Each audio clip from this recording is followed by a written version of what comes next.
Okay, so here's an example of why I had a good day today. So, when you're working on a new concept or a new system, you don't just implement it.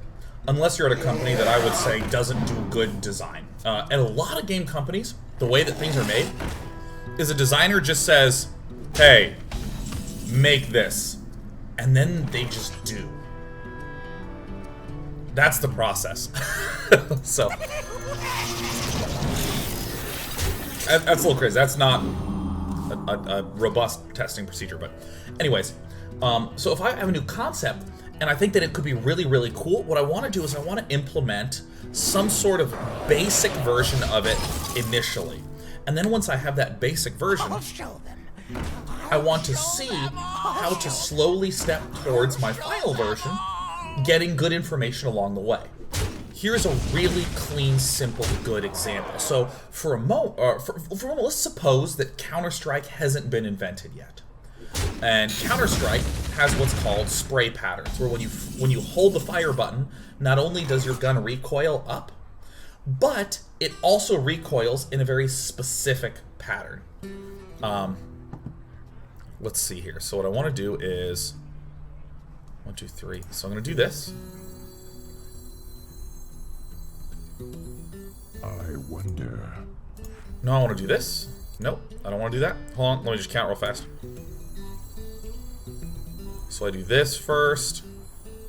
I see. And I hit like this, and then I do like this, and I hit like that. So in Counter-Strike, when you hold the fire button, it recoils up, but in a very specific pattern, called a spray pattern. So if you have an AK and you hold the fire button, what you get is it looks kind of like a 7. Like the number 7. So, I've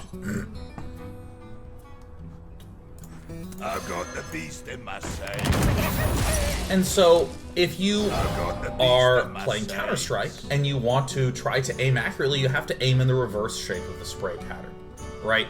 You're aiming down and at weird angles to basically make the reverse of the 7-ish shape. So, if we're speaking in the context of trying to design this, trying to create what we think will make a cool... will spray patterns be cool? What we would do as a first experiment is we would make one gun with one spray pattern and have a bunch of tests with that, right? That is a reasonable testing procedure. We wouldn't design the AK-47 and the M4 and then a whole bunch of submachine guns, each with varying in different spray patterns. We wouldn't do that because that's inefficient. What if we start playing and we think to ourselves, man, you know, I don't like spray patterns. Let's get that one out. We would have wasted a lot of work. So we're going to make one rifle with one spray pattern, and we're going to build from there. That is a good way to do a testing procedure. Boom.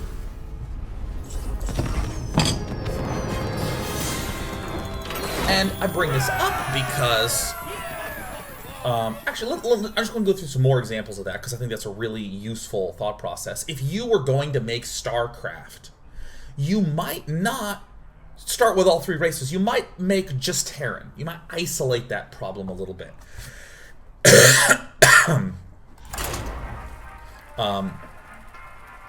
If you were going to make Hearthstone, you might not start with 9 classes. You might design 1 class.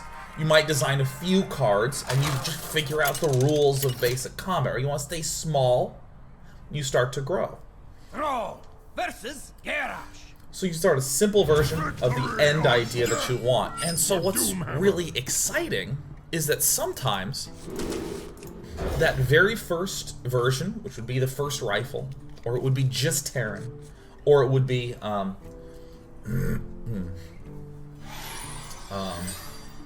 you know, just 1 class.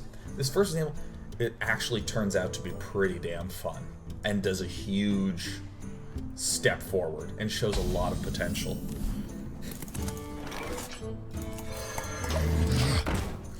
And that's how I would describe my day at work today. That there was something that... there's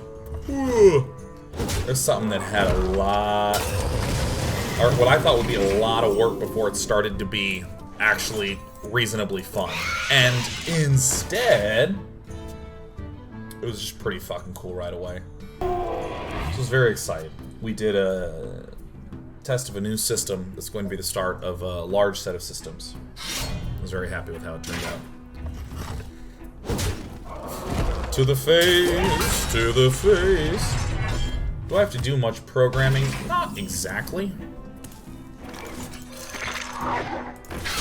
To the face. I work with a ton of tools.